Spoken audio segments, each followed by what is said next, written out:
afraid of being judged. They're not sure how it will go. But they can manage it because they've got their slides, they can prepare. They usually are an expert on the subject, or they wouldn't be asked to give that presentation. But when they get to the Q&A at the end of the presentation, they tend to panic because now you don't have a slide for that, and you don't have an answer that's scripted for that. You may be able to anticipate, and you should be able to anticipate most of the questions you're going to get. But even then, you will get some you're not ready for. So how to answer those? And having taught this course for a number of years, I find that there's really two things that people are concerned with. One is just a lack of confidence or stage fright when it comes to speaking to a group, being the center of attention. Maybe that's why I see so many black squares where there should be smiling faces. And the other reason that people are apprehensive is they're afraid of being judged, especially if there are senior people in the room. So if there are bosses and other senior leaders in the room listening to their presentation. All right, somebody needs to mute you got a little mute button there. Yeah, nice and quiet, I like that. People, okay, you see that little mute button? I think, David, I think you can mute everyone because you are the organizer. I think you have an option to mute everyone. All right. I think so, yeah. In Zoom, you should be able somewhere.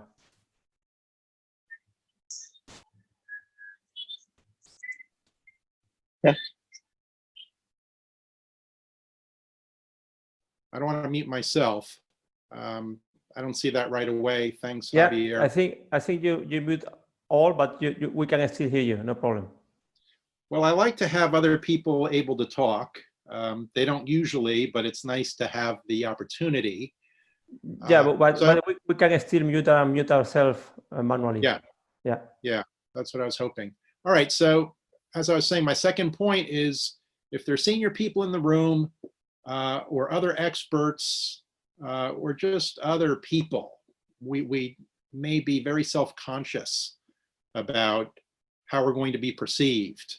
And so we tend to self-censor, we second-guess ourselves, we hesitate, and we hold back on our personality, which is really unfortunate because your personality is one of the things people want to hear from you.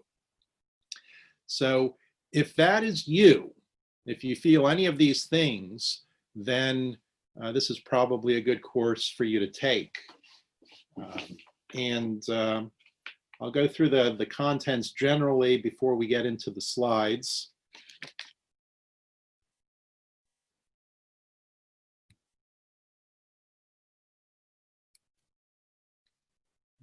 Okay, so the first thing we look at is dealing with nervousness or stage fright. So some techniques for getting rid of that.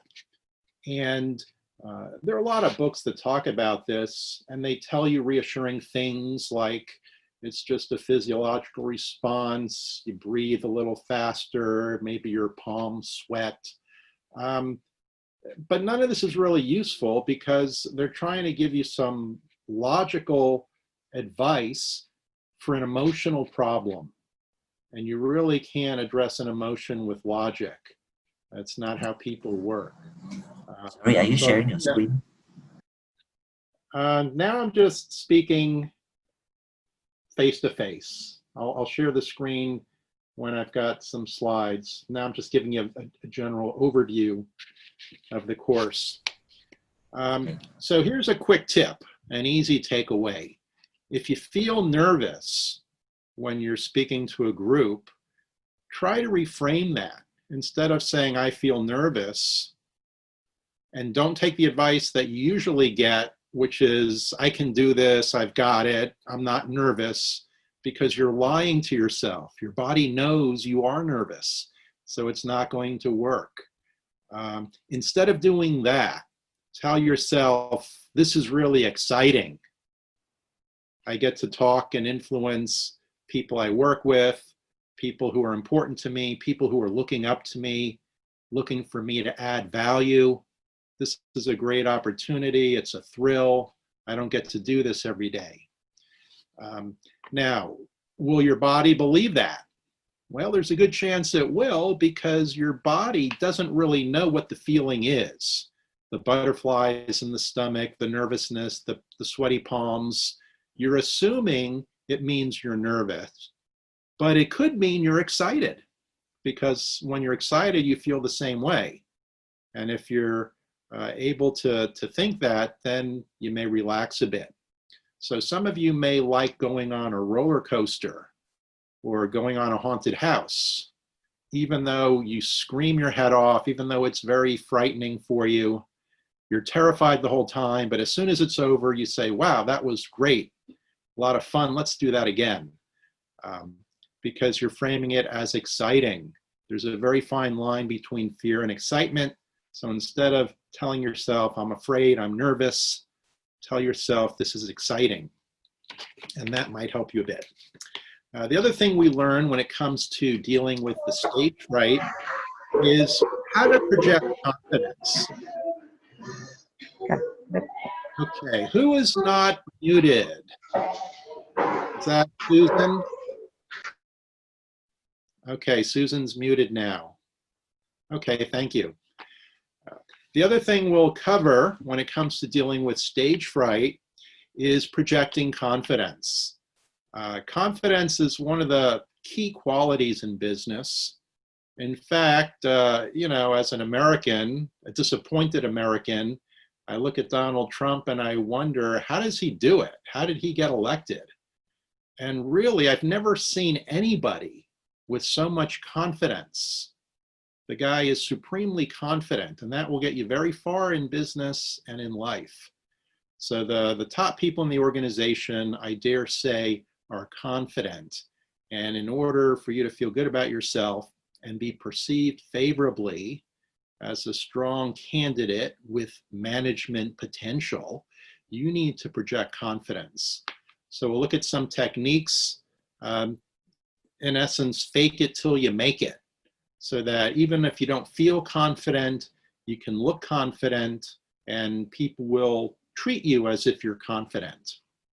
And of course, over time, the idea is pretty soon you don't have to fake it anymore. It becomes second nature. You get good enough and it becomes easy for you. So that's something we'll cover in the class. Then we talk about how to connect with your audience. And this is probably the most important thing you need to know. A lot of people assume I've got to have a good message. I've got to know what I'm talking about. Well, yeah, that's true in part, but you really need to be able to understand your audience first, because every audience has different expectations, different needs, different level of understanding, and they need to be handled a different way. Sometimes you need to persuade them. Sometimes you just want to build a relationship.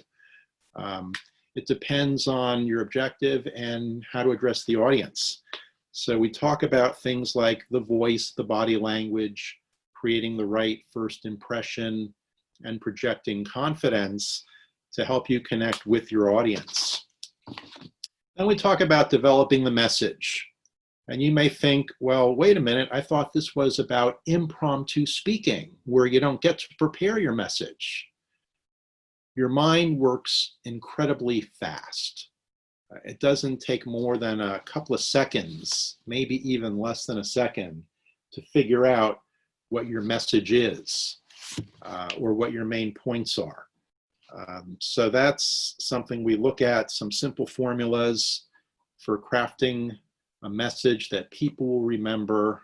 You don't want to flood them with information and you know, it's like shooting a fire hose and they're supposed to drink all that water.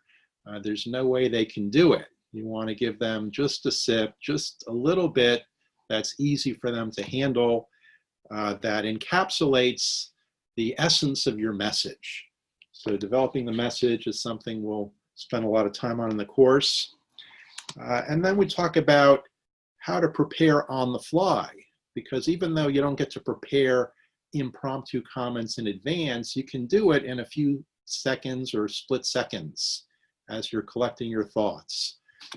So we talk about 10 templates that you can use for different types of comments.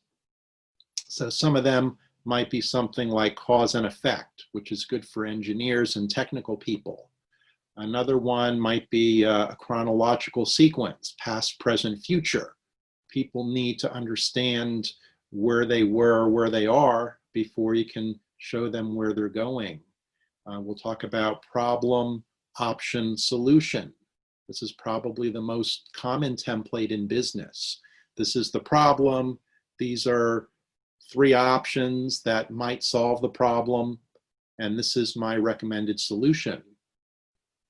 And the beauty of having these templates is you've got the information in your head already. You're the expert, you know this stuff. They wouldn't ask you to discuss it if you didn't know the information.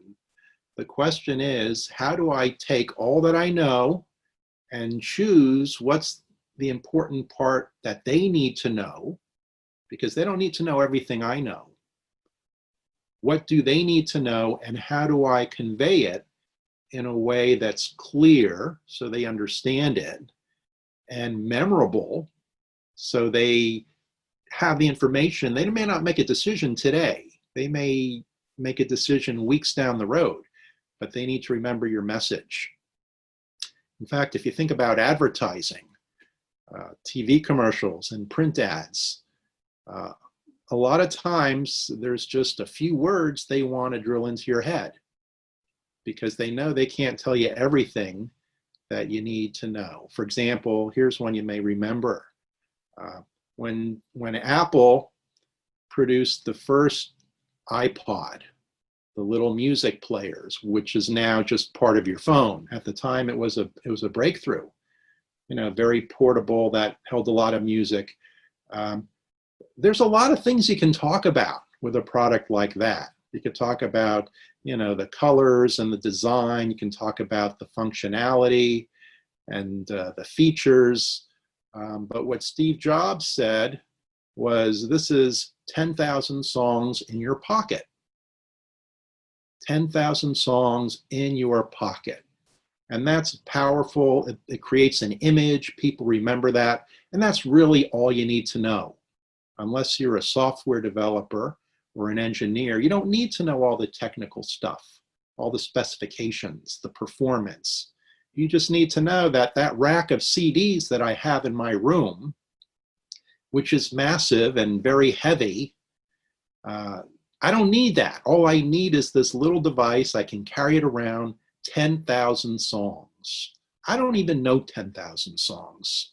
I'll probably never listen to that many. So basically, all the music I'll ever need in my whole life is right there in my pocket, now on my phone. So that's a very good example of messaging, about distilling the essence of the information into a very concise, easy to remember package. Then we talk about the Q&A specifically. How do you handle the Q&A session at the end of a presentation? What do you do when you've got difficult questions, or when somebody tries to monopolize the conversation or drive their agenda, or they attack you in some way? Because in business, it's about your agenda versus mine, unfortunately, and you've got to defend yourself respectfully and give the other people a chance to speak. So what are some tips for getting through that Q&A? We cover that. And then the last thing we cover in the full day course is visuals.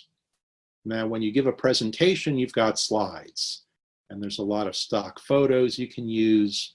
You may have a lot of charts or pages from the annual report that you can show. Some of this is attractive, some of it is not. But when you're speaking impromptu, you don't have slides prepared. You can't just put up a picture, and yet the mind is looking for something to see. So we talk about creating visuals just on a flip chart or a whiteboard, how you can do that in the moment. Because anytime you draw something or present an image, people are going to focus on that. It recaptures their attention and gets their focus where you want it.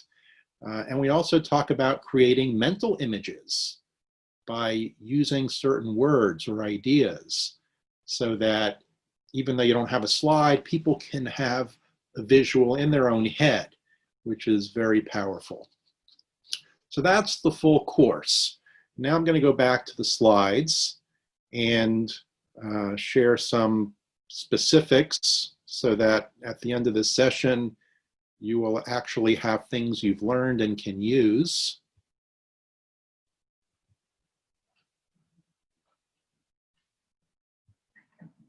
And we'll start with a little icebreaker.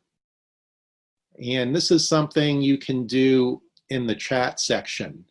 Or if a few of you are feeling brave, you may choose to unmute and just share your analogy with us, audibly. So this is my job or company or organization, department, however you want to slice it.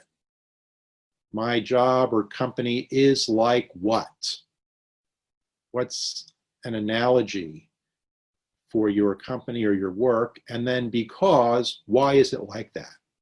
For example, if you've seen the movie Forrest Gump, life is like a box of what? Life is like a box of chocolates. And you may think, chocolates? Life isn't like chocolate. What does that mean? I don't get it. So why is life like a box of chocolates? Well, because you never know what you'll get, right? So if somebody has a box of assorted chocolates and they offer you one and you're not sure which one, you pick one and you hope it's the one you like. So I like the one that's chocolate mousse or dark chocolate truffle. The more chocolate, the better. But what if you get the lemon cream? Well, the lemon cream, not so nice. I think most people don't really care much for the lemon cream. I'm not sure why they still make those. So now you've got a choice. Do I eat the lemon cream or do I take another chocolate? Sometimes you're lucky, it turns out just the way you want it. Other times you're a little bit disappointed. So yeah, life is kind of like that. You never know what you're going to get. Some people seem to have a really great life. Other people, you wish you had something better. So that's an analogy that people can understand. Now there's one caveat here for this exercise. You're not allowed to say rojak, because that's been really overdone. Everything is like rojak in Singapore. So because it's been so overdone that it's not original, it's not interesting anymore, come up with something else. So for example, if you're a teacher, you might say, my job is like a garden because I have to nurture the plants and care for them so that they can blossom. All right, so that makes sense, and that's a nice way of expressing it. The reason for this is because now a lot of our jobs are not that easy to understand. A lot of the jobs that we have now didn't exist a few years ago. So everybody understands a teacher, a lawyer, a salesman, but you've got so many technical jobs and jobs in social media. Nobody really understands what it is you do sometimes. And when I get a business card from somebody I met, sometimes the title is really strange. Like, have you ever gotten a card from a chief happiness officer? All right, you've heard of that maybe. What is that? Is that a real job? Some companies let you make up your own title. Or recently I found one that said Chief Awesomeness Officer. I guess there were too many Chief Happiness Officers out there, and somebody decided to be a Chief Awesomeness Officer. So because we don't know what you do and you need to explain yourself, let's just take a minute or two work on this analogy.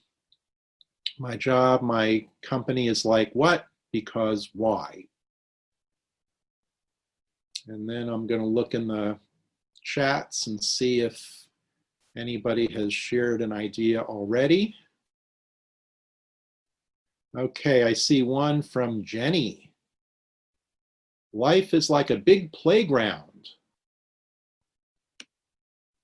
Or your job, I guess, is like a big playground where many children gather to learn through play and interact with one another.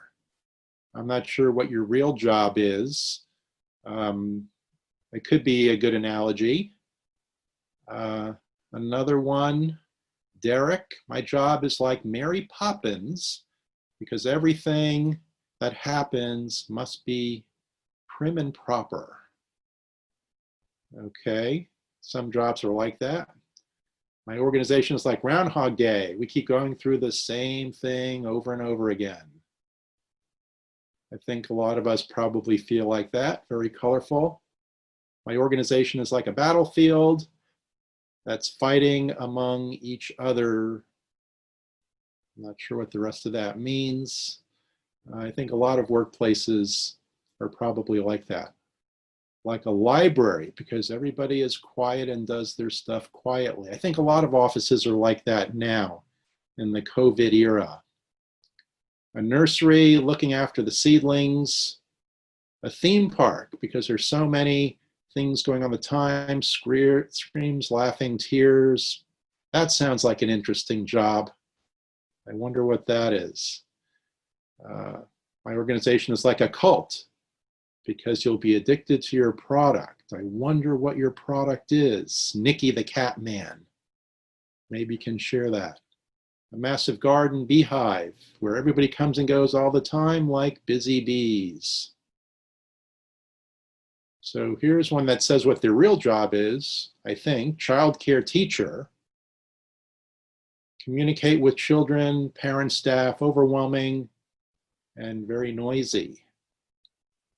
That sounds like what a childcare teacher really is. My job is like coffee, sometimes bitter, sometimes sweet, sometimes bland. Okay. A roller coaster. It's supposed to be safe, but it's still risky. That's another job I'd be curious about. Okay, so these are some good ideas. Now my question is, before I ask you this question, have you ever thought about this before? Is this something you tell people all the time, or is this something you just thought of? Maybe some of you have been using this metaphor for a while, but I suspect, based on teaching this class for many years, most people never really thought about this, and they just come up with an answer. So this is an example of impromptu speaking, where you've got some answers, some ideas in your head, and you just very quickly come up with one. And in this case, you need to do a little bit of work and customization to explain why, yet it's manageable.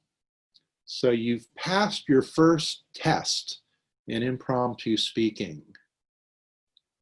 Congratulations. So that's just a simple icebreaker that is easy to do without a lot of speaking because of the limitations. Hopefully we'll be in a classroom again soon. They're letting us open up and have a little bit of freedom. A couple new ones. Guardian angels, because I help resolve technical issues at one part of my job. Yeah, I'm not very technical. I need a lot of help with that. And when somebody can solve my problem, they do feel like a guardian angel. Okay, so let's talk about this fear that we have. And the reason I have this ominous looking box is because there's a common factoid out there that you may have heard that says the greatest fear that most people have is speaking in public. And they're more afraid of that than of dying. And I never really understood that because, you know, there's so many things that are more scary than dying, or rather than speaking in front of a group. I mean, we've been speaking all our lives. We've known people in groups, family, friends, relatives, colleagues, classmates. All our life, we've been with people, speaking to them. Why is that such a big fear for so many people?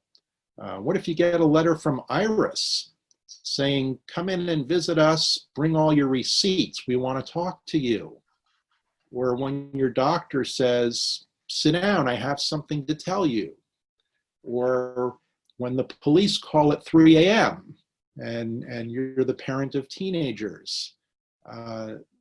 Or when you see a mad dog growling, foaming at the mouth, standing in your path. There's a lot of things that are very scary, more scary than speaking. And yet, when I do these classes, a lot of people do say, yeah, my biggest fear is speaking in front of a group of people. So how do you do that? Well, we've alluded to a little bit already, the fact that you can reframe it as excitement instead of fear. The conventional advice is just be calm and practice. It's not something that can help you immediately, but this is sort of a process. The more you do this, the easier it becomes, because then you've got a whole track record and you can tell yourself, I've handled this kind of situation before. I always manage to get through it. And it's, you know, what's the worst that can happen? I'm not going to die. I'm not going to lose my job. So you manage. And in fact, in the course, we have a lot of opportunities for you to speak in impromptu. In fact, we've got, looks like 127 people with us right now. When we run this course, we usually have to limit it to about 15. And sometimes we have to reschedule a second one because we need to be able to give everybody a chance to do these exercises and actually practice the templates and speaking in this sort of a safe classroom where you get feedback and you find out what works so that when you go back to the real world, you've got a little bit of experience and some ideas and some templates to guide you through it. So a lot of practice in the class. And that's really the answer. Unfortunately, a lot of people like a quicker answer. So that's why we give you the tools so that you take what's in your head and just take the essence of it and express it in a few very short points or sentences. So confidence. What do you do if you're not confident? Is there a way to fake confidence? And the answer is yes. Depending on how you speak. You know, if you speak very fast, it makes you seem nervous. And if you speak very quietly, it makes you seem weak and unimportant. If you speak slow, it makes you seem very draggy and boring. So you can use your voice to project confidence. So we talk about how does a confident person sound? What's their pace, their volume, the pitch, the way they form their sentences and articulate. And it's not a lot of vocal coaching, but just some general ideas so you can figure out what is a confident way of expressing myself. The way you stand, the way you move. What do you do with your hands? Even the professionals, the news presenters, when you see them on TV, what do they do with their hands? They usually clasp them in front and then they open and close and open. They don't know what to do with their hands. And they're professionals speaking to huge numbers of people every single day. So we talk about how to manage your hands, how to stand, the eye contact, facial expression, so that even though you may feel nervous inside, you project confidence and people are a lot more receptive to your message. So we give you some tools. You'll have to practice this on your own over time, but at least you have something to start with. And then you go on your journey and you get a lot better. So here's something you can try right now. It's called the power pose. And I think intuitively, you have a sense for this, especially the guys out there. So if you're a guy, think about when you were a teenager, or maybe even younger.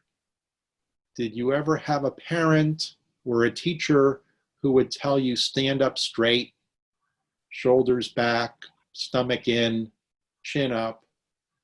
Okay. Why would they tell you how to stand? I mean, who cares? Does that really matter? And the answer is yes, because they know two things. They know that, first of all, the way you stand affects the way other people perceive you, whether you seem confident and self-assured or not. And the other thing they understand is the way you stand affects the way you feel about yourself. When you stand up straight, you feel better. You feel more confident, more powerful. So if I could ask all of you to stand up for just a few seconds to try this out and put your hands on your hips. So I don't know if I have enough room to actually stand up here, but you just stand up with your hands on your hips, looking straight ahead.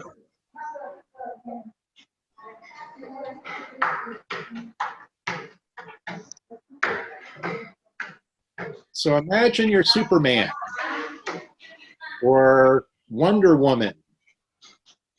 How does that feel? As opposed to when you're just standing there slouched with your head down.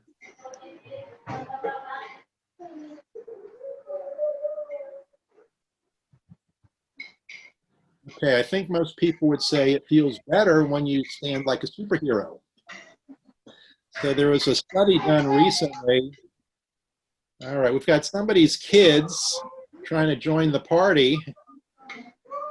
If those are your kids, can you please mute yourself?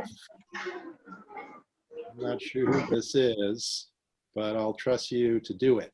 Okay, I think it's solved. So yeah, they did a study and they can actually measure the level of hormones in your bloodstream. And they took a baseline reading, and then they asked people to stand for 2 minutes in the power pose position, just standing up straight, looking right ahead, hands on hips. And then after 2 minutes of that, they took another sample, another reading, and they noticed two things: the level of testosterone, which is a power hormone. And even though we associate it with men, women also have this. Your testosterone levels are elevated. You've got more of this power hormone in your body just by standing up straight and doing the power pose. And the other thing they noticed is the levels of cortisol, which is something you produce when you're stressed or nervous. That is substantially diminished. So this power pose, just standing a certain way, makes you feel more powerful, more confident. So how do you use this? Well, you know, you can't just walk into your boss's office. All right. You can't just walk into your boss's office, you know, staring at him and putting your hands on your hips. It might be perceived as a hostile or aggressive gesture or behavior. So what you can do is, if you know you're going to be speaking in a meeting, you just go to the restroom, do your power pose for 2 minutes, and then when you've got all of your hormone levels where you want them to be, then you can go into your meeting feeling better. And that can give you a little bit of an edge too. So again, we don't have a lot of time to cover this, but in the full course, we spend more time. How do you project confidence? So now we're going to look at one of the templates. I mentioned that there are 10 templates that we cover. And of these templates, you may choose that 3 or 4 I'm comfortable with. It's just natural for me and the kind of work that I do to use these templates. And others you may not use that much. But of the 10, there's one for every occasion. And the very basic one, when you can't think of anything else, it's just the 3-point template. So 3 points, because 3 is kind of the magic number. If you think about most of the things we talk about, there's always 3s. So there's the 3 bears, the 3 musketeers. Usually things come in 3s. In fact, even in the advertising world, they usually give 3 descriptions of a product. You know, it's fast, reliable, and simple. They don't give you 4, they don't give you 2, because these are not as good as 3. And this has also been studied extensively, scientifically. So I'm going to just stop the screen share for a minute.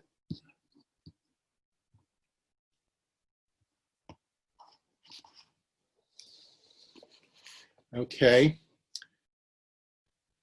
So there's a brand of air conditioning, and you've got many choices of air cons in Singapore. You've got Mitsubishi, Toshiba, Daikin, York, Carrier, Panasonic, Hyundai, on and on. But only one is energy efficient to save you money, easy to clean, and it's one of the quietest. Anybody know which one that is? You can just type it in the chat.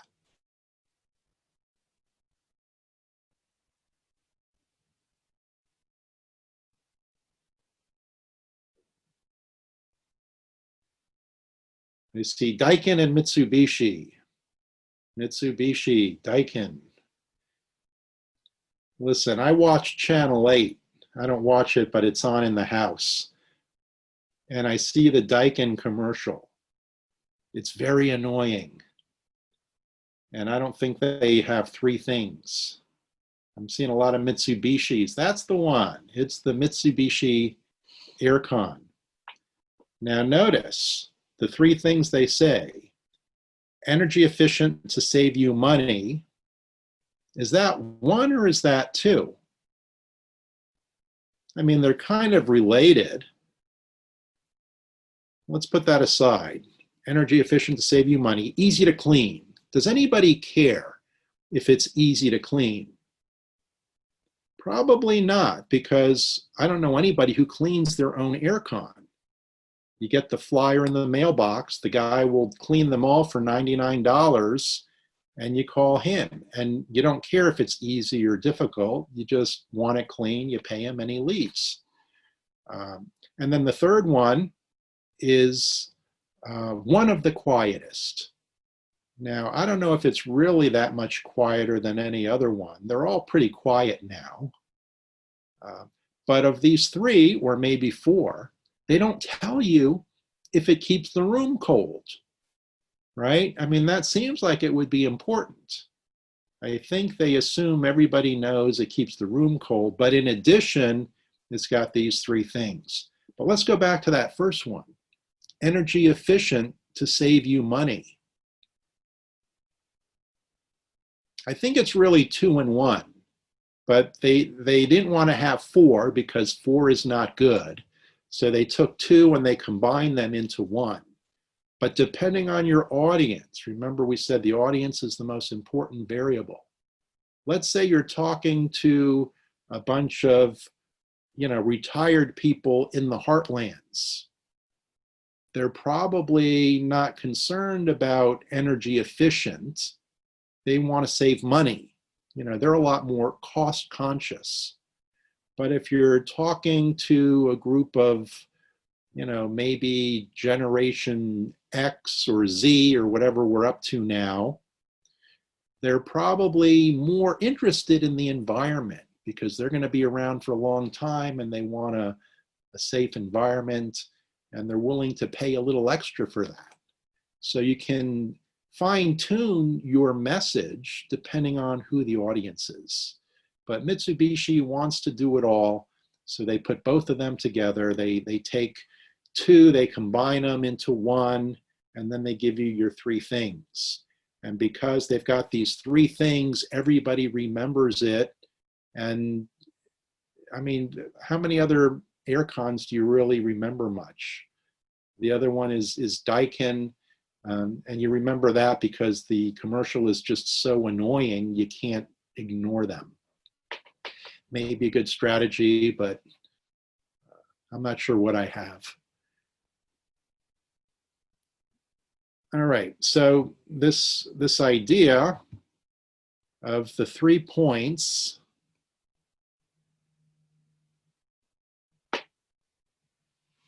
if you can't think of anything else when they ask you a question, just think of 3 things. For example, I'm going to ask you guys a question. What do you like about your job?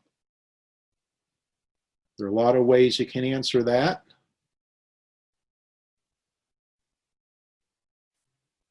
But let's use the 3-point formula. So some of you might want to just type in the chat 3 things that you like about your job.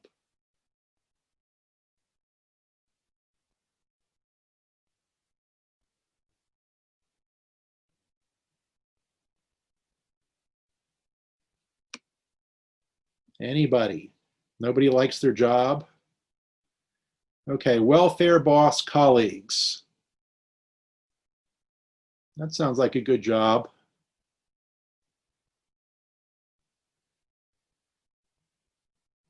Flexibility, near my home, and stable. Again, in these times, that probably sounds very attractive. Bonus welfare workplace. Okay, so 3 things are easy to remember. If there were 4, statistically, people would not really remember them as well. And if there are 2, you're missing a chance. People just like the 3.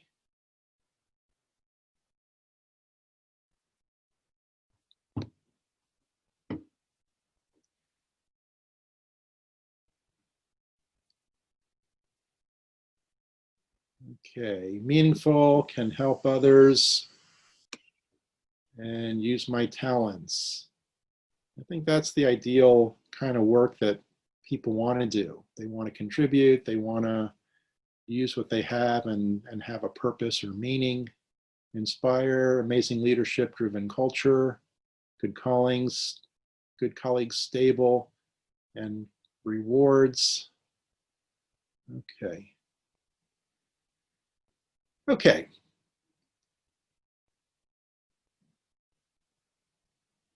So after this call, when you start reading and listening to things on TV, notice how frequently you hear reasons or points or ideas or even descriptive words grouped into 3s. There's something mystical and magical about the number 3. If you're an engineer, you know 3 is the most stable structure. For example, if you have a stool at home, and if it's got 4 legs, it probably rocks and wobbles a little bit. If it has 2 legs, you can't sit on it. But if it has 3 legs, it's going to be very stable. It doesn't rock at all. 3 is the most powerful structure, and that works for the way we structure ideas in our head too. People-oriented teamwork empowerment. Okay, sounds like you guys all have great jobs. Congratulations. Okay, so now we're going to go through some tips for when you speak impromptu. 12 tips. And I'll explain and elaborate them. And then at the end, maybe we'll have a brave soul who wants to take on a topic live. What's the worst that can happen, right? Okay, so if you're speaking impromptu, first you might thank the person who asked the question or introduced you and greet the audience. And ordinarily, as a speaker, I like to just launch into what I have to say because this tends to diminish the impact. And a lot of times it's frankly boring. On the other hand, on some occasions it's expected. You have to have a lot of formalities and recognize the dignitaries, you know, and the guest of honor and what have you. So you can thank them. And this really gives you a chance to think about, what am I going to say? All right, it's just buying time. And it also gives you a chance to greet the audience and connect and be likable and try to win them over in those first few crucial seconds. So that's one tip. Second thing you can do is repeat the question.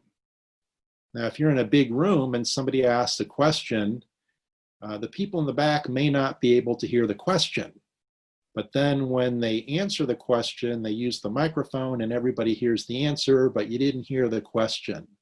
So as a courtesy, you can repeat the question that you were asked so that everybody hears. And again, that doesn't take a lot of brain power to manage. You can still think about organizing your thoughts and choosing a template while you're asking them to repeat the question, or even to clarify the question.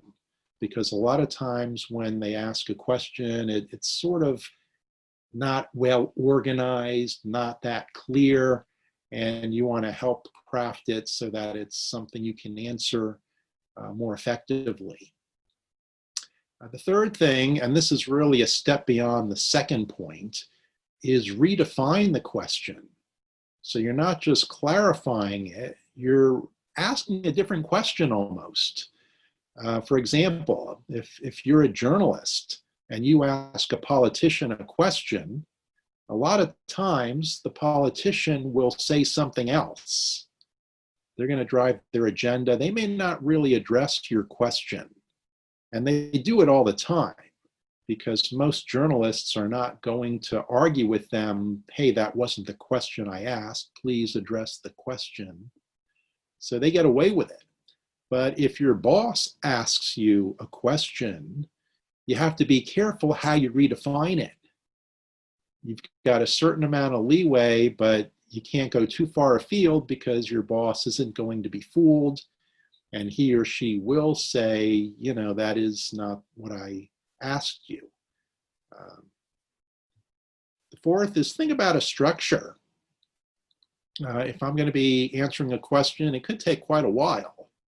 And how do I want to open? Maybe there's a good way, an anecdote, a quote, or something I can use to get people's attention. And then the body, or the main part of my comments. Again, the 3 points. If you can't think of anything else, just those 3 points, 3 reasons. And then the closing is your call to action. Don't waste the opportunity to ask for what you want. So if you're in sales, ask for the sale.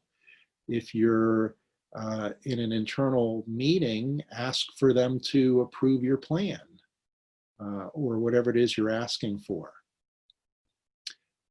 5, choose a template. We'll cover 10 of them in the class.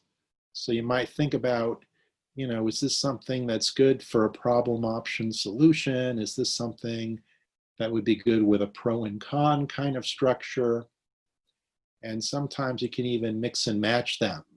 So you can have a problem, and then option A, pro and con, option B, pro and con, option C, pro and con, and then solution, proposed solution. And you could talk for hours using that template, because all that stuff in your head, now you've got a place to put it, a sequence in order to make it easy. Number 6, focus on sharing.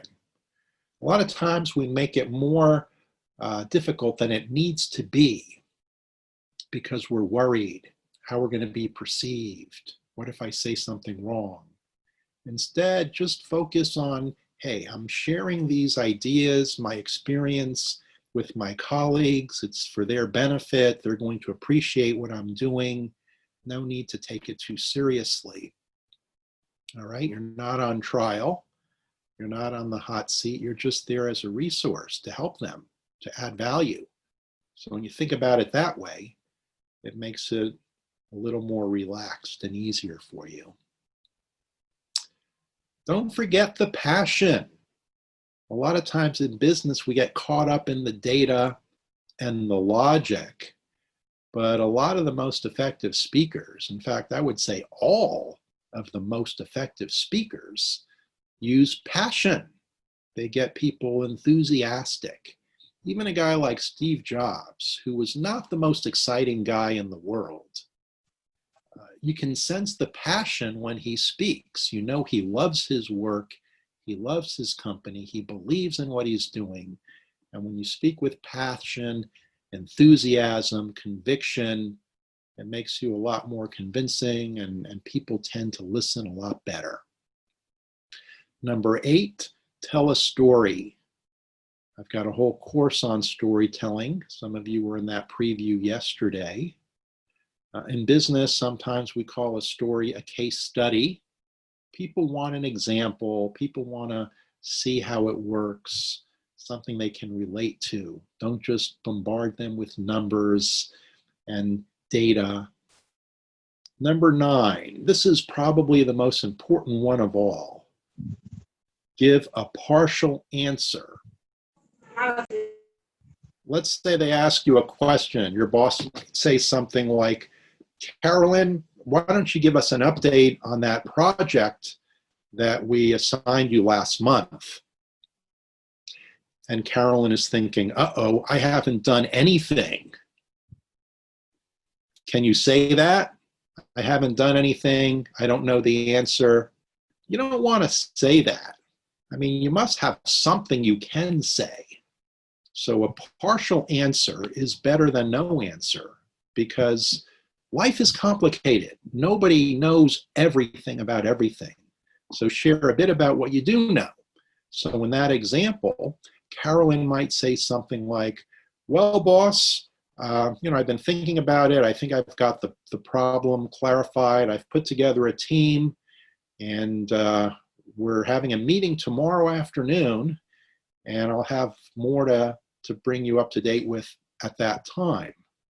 All right, now notice she didn't really say anything, but it sounds like she's been very busy and there's a lot going on.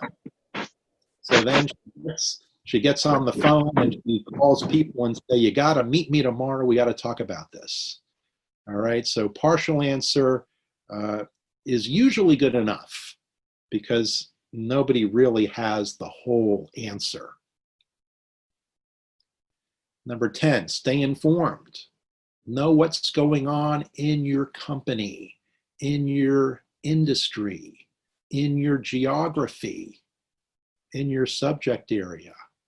Because the more you know about what's going on, the more you're able to talk about these things and draw comparisons and stay relevant.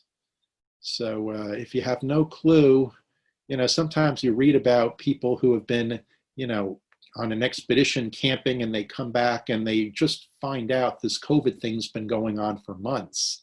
It's like they've been living under a rock. Very rare though. I mean, you need to know what's going on in the world. Number 11, Never apologize. If the slides aren't working, don't apologize. If the aircon is not working, do not apologize, because this just casts a shadow over whatever it is you're going to say. So get somebody else to do it. If I'm in a hotel and the equipment isn't working properly, I'll get somebody from the hotel to apologize for it, because I don't want to diminish the impact of my message. Now, if you spill coffee on the boss, then yes, apologize for that. But don't apologize for conditions or for not being prepared. What if you're not prepared? What do? Partial answer. And then finally, the call to action. Don't just say what you have to say, but ask them to do what you want them to do. Vote for me, approve my idea, buy my product, whatever it is it might be. Okay, so those are the 12 tips. And now I'd like to see if we have a brave soul in the audience who would like to take a chance and speak impromptu on a topic that I will give them on the spot. So let me see if anybody wants to try this out.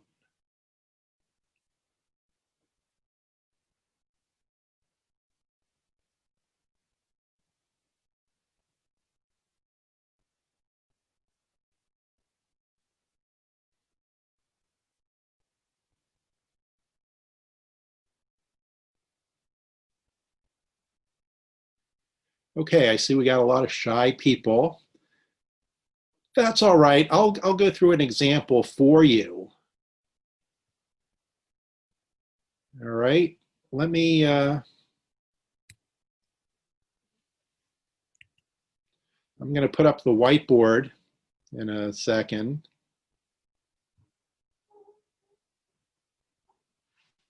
And we'll share that. And we'll do this live. I'll give you a really challenging question, something that will fill you with awe, and then you'll see how simple it really is.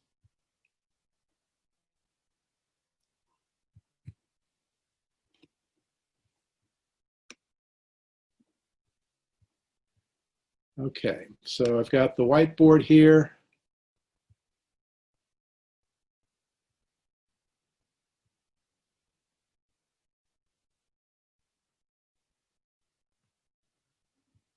So here's the question.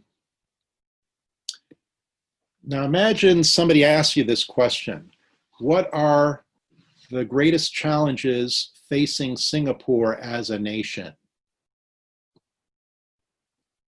When I ask this in class, if you're the unfortunate person who I asked this question to, you're probably going to be overwhelmed.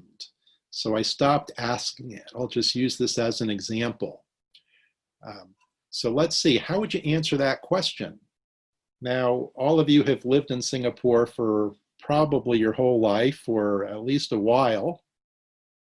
And because you're somewhat informed, you know what the challenges are.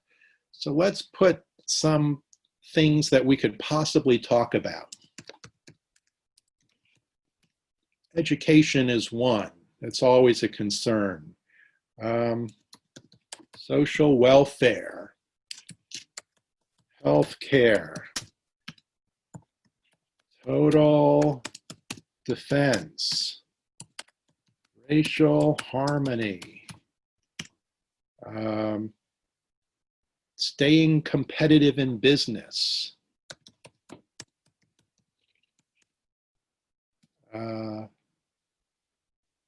the environment, the old folks, the low birth rate,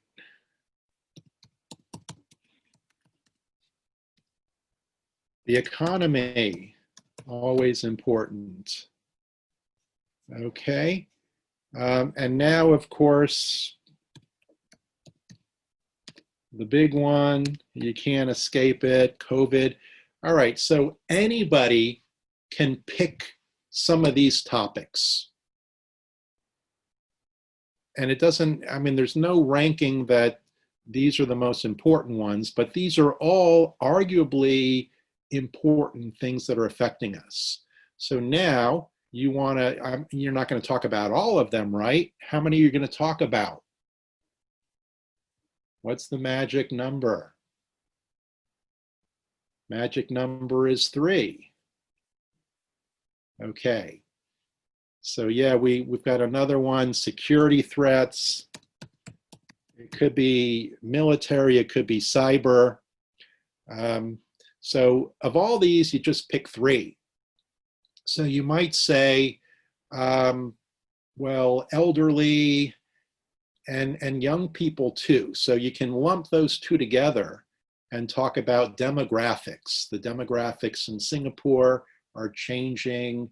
You know, we're getting older, the birth rate is low, things like that. So that's one. It's hard to argue with that. You could always talk about the economy. Nobody's going to question that. So how do we stay competitive could be part of that. How do we adapt in the post-COVID world? How do we, you know, use our population now that, you know, China is maybe not the work factory of the world. You've got Vietnam, you've got other places, you've got so many things changing, all right? So the economy, and then the third could be social, it could be education, it could be healthcare.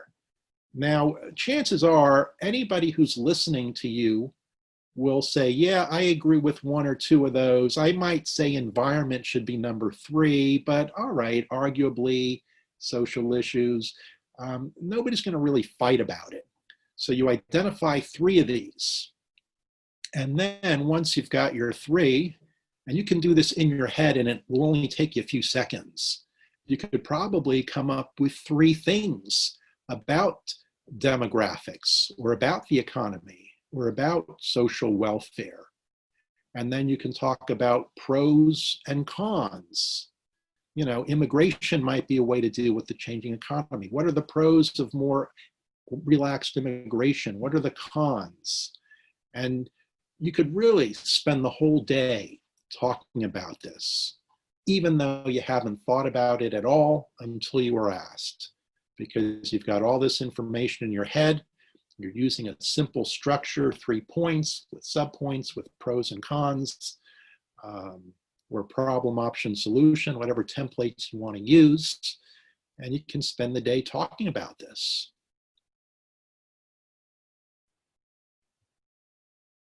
So wasn't that easy? Very intimidating question, and yet you know the answer.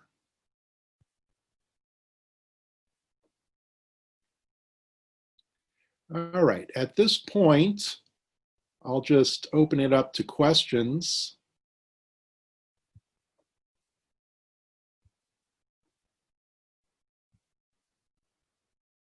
Does anybody have a question on something we covered or something in the course, or just a general question about this subject or the course itself? Then you can just type it into the chat. Let's see, we've got 110 people out there. There must be a few questions.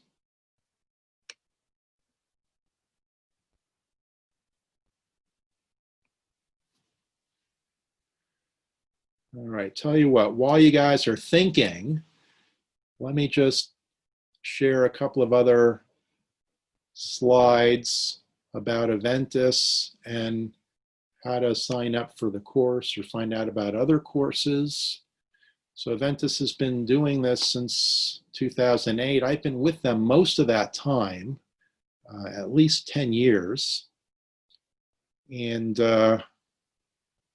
they work from the Concord Hotel on Orchard Road. So once they reopen, and I think a lot of people are starting to reopen right away, starting today. or certainly in the coming weeks. The buffet there is excellent, and it's a convenient location. So in terms of this course specifically, there's a QR code you can scan, or you can call Rena at that phone number or email her, and notice that there's a 20% discount code.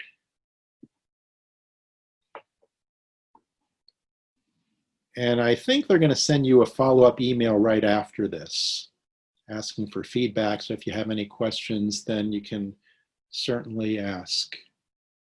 Okay. All right. So we do have a question from Nikki about sharing a story. What kind of story engages the audience? All right. Yesterday we did a preview for the storytelling course. It's coming up, I think July 10th, 7th or 10th, I don't recall exactly. But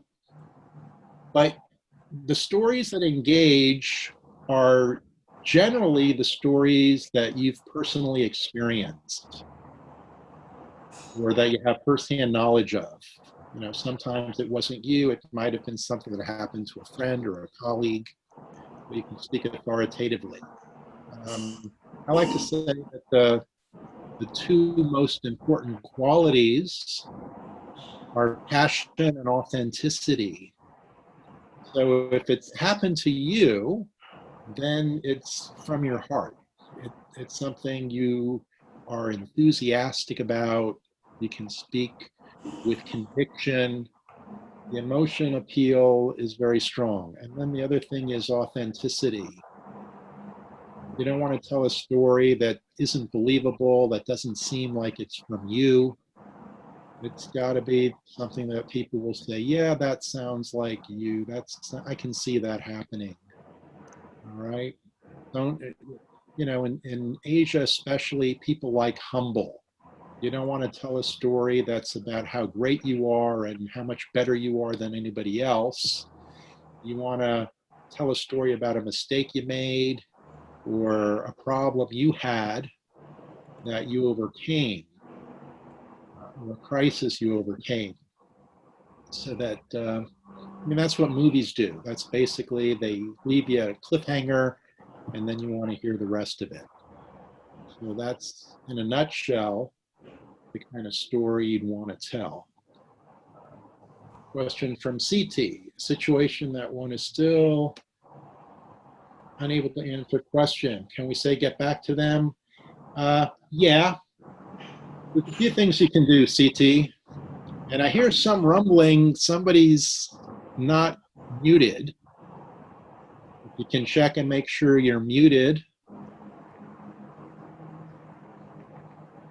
Okay, so if you're not really able to answer the question, there's a few things you can do. Remember, you don't want to say, I don't know. You can give them a partial answer. And then the rest of the answer could be, you know, that's really beyond the scope of the presentation. I can look into that and get back to you. Or you might say, my colleague Marie is working more closely on that part of it. Let me turn it over to her.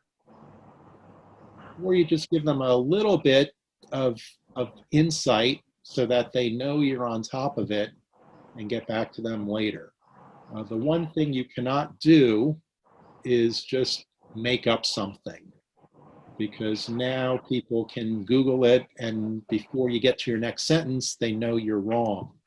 So you don't want to lie. You want to make something. Okay. How to avoid being demanding yet speak with assertiveness. That's not just about impromptu. That could be any time. And we teach the course on confidence and assertiveness. That's really the full answer, but as you know, the partial answer is okay. So I'll give you that partial answer for now. given the limited time. Assertiveness is really the middle of the road. You've got passive, which is weak and lacking in confidence.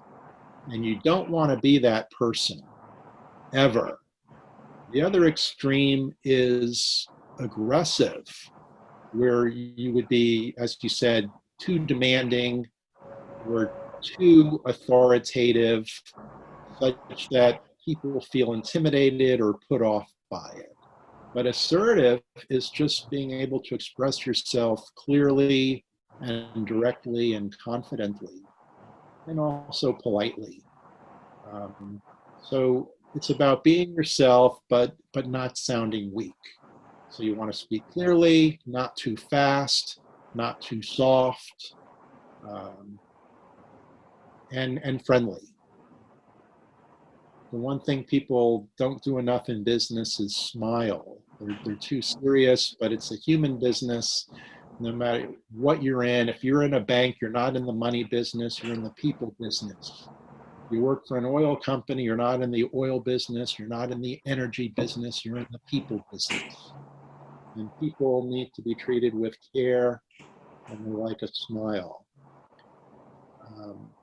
Another question from Javier from España.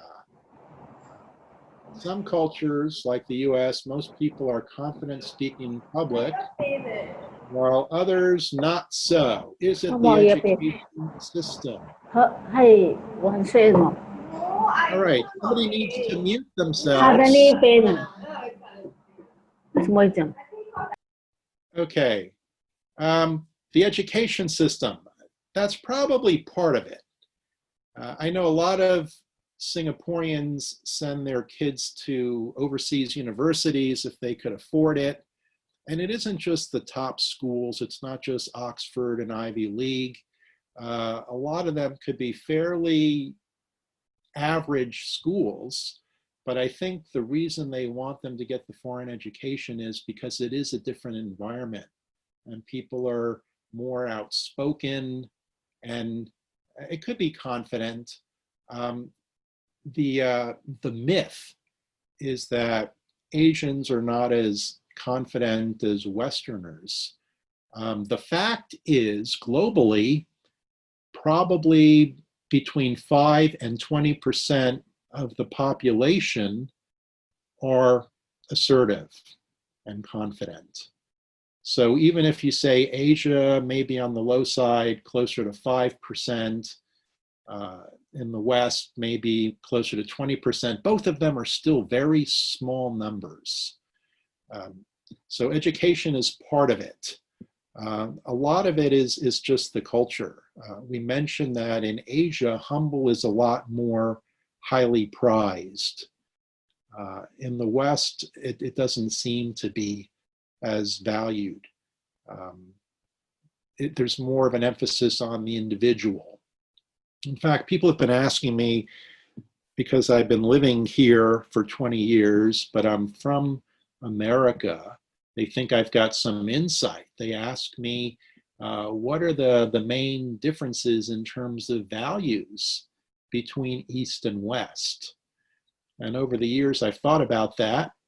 And the answer is there's really not much difference because most people have the same kind of values. If you compare Confucius, who I think is a good spokesman for Chinese values, with Benjamin Franklin, who kind of epitomizes American values, almost all of their ideas are the same. They both talk about a work ethic, about frugality, about family, about taking care of your health, about respecting people and the environment. The one difference would be the individualistic mindset. So in the West, individualism is prized, and it has been. They say, do your own thing, whatever makes you happy, go for it. And people do all sorts of crazy things to stand out. Whereas in the Eastern culture, it's more of a group emphasis. The Japanese have a saying, the nail that stands above the rest gets hammered down. You don't want to stand out too much. You want to be humble. You want to strive for consensus. And that kind of thinking is prized. So in my own structure that I've evolved over these years, I say the values are the same, but there's one overarching super value, which is the individualist versus the collective or collaborative orientation. And that's one thing that in the global economy, you know, where there's so much intercommunication, it's not as stark as it used to be, but it's still a big difference. Even in Asia, a lot of times you talk about the family name. So the Chinese put the surname first, and some of the others, the Indians and Malays, often add the father's name as part of your name. Whereas in the West, you know, people say, hey, I'm me. They don't even think about where they came from, their ancestry very much. So it's pretty ingrained. And that's why you see this one major difference between the value systems. So that's maybe a little more than you were looking for, Javier. But feel free to email me. I don't know if my email is there. It's just David, or actually you can write dgoldwich@hotmail.com. That's the quickest way. My first initial, last name @goldwich@hotmail.com. And I'd be happy to debate this a little more. So yeah, Nikki says individual versus collective, East-West. Okay, so I think we're close to the end. If I'll hang out for a little bit. Yeah, let me just type in my email. Good idea. Still not quite used to all these little tools we've got.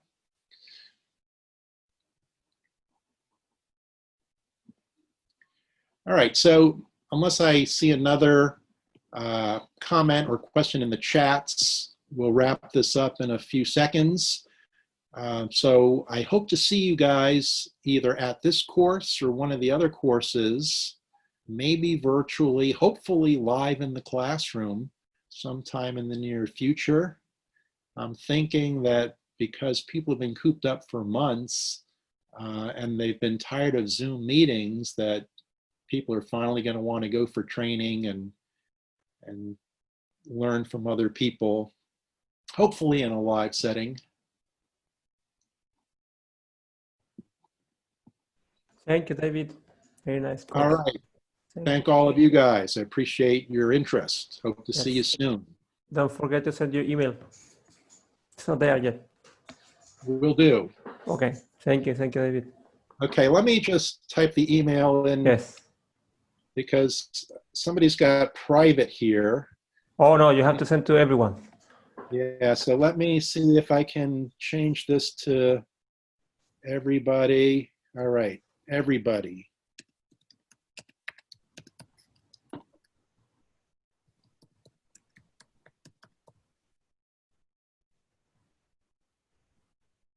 So there's the email for everybody.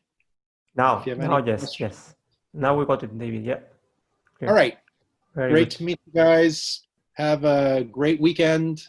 And hopefully next week things will be sort of normal again. Yes.